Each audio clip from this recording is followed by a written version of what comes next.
Kapolda Sumut Irjen Wisnu Hermawan Februanto menahan tangis usai menjenguk Elida Delviana Tamin yang merupakan korban kecelakaan yang dilakukan 3 oknum kepolisian.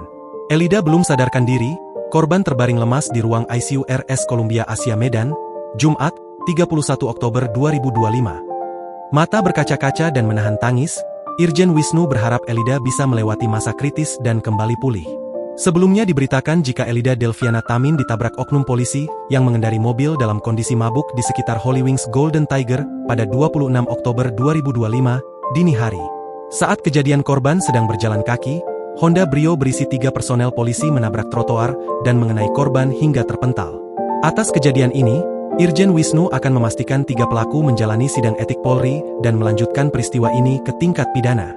Irjen Pol Wisnu Hermawan Februanto sendiri sebelumnya dikenal sebagai sosok polisi berprestasi dan berintegritas.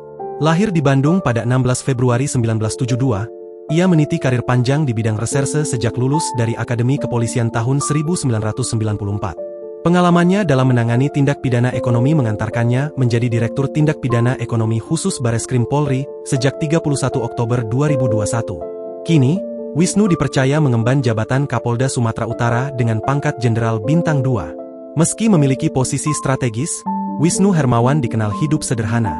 Berdasarkan laporan harta kekayaan penyelenggara negara yang terakhir ia serahkan pada 2014, total kekayaannya hanya 1,35 miliar rupiah. Angka tersebut menjadikannya Kapolda termiskin kedua di Indonesia.